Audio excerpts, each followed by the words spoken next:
ભરૂચના hostel ground ઉપર વિધવા બહેનોનું ચોથું મહાસંમેલન યોજાયું હતું। ભરૂચ નર્મદા જિલ્લા હિતરક્ષક સમિતિ દ્વારા ગંગા સ્વરૂપા વિધવા બહેનોનું ચોથું વિરાટ અધિવેશન રવિવારે આયોજિત થયું।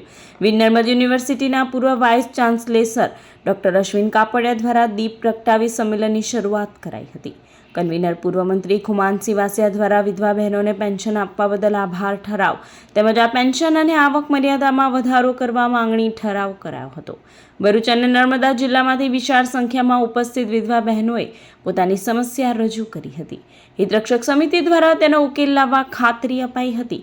સાથે જ આગામી વર્ષે 27 ડિસેમ્બરે 5મું વિધવા બહેનોનું મહાસંમેલન યોજવાની પણ જાહેરાત કરાઈ હતી।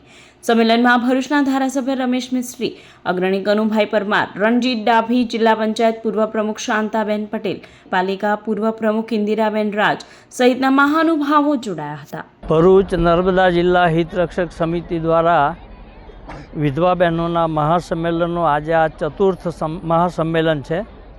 2018, 2019, 2023 અને 2025માં ચતુર્થ મહાસંમેલનમાં અમારો જે મુખ્ય મુદ્દો છે કે વિધવા બહેનોના જે પૂરક પ્રશ્નો છે એ પ્રશ્નોને વાચા આપવી, એમના જે કંઈક પેન્શનને લગતા પ્રશ્નો છે એ પ્રશ્નોનો ઉકેલ લાવવો અને એમના પેન્શનમાં વધારો થાય એ બાબતની રજૂઆત કરવી અને વિધવા બહેનોના પણ અનેક પેન્શન મળવા છતાં પણ જે પ્રશ્નો છે એ પ્રશ્નોને સમજવા માટેનો આ કાર્યક્રમ છે।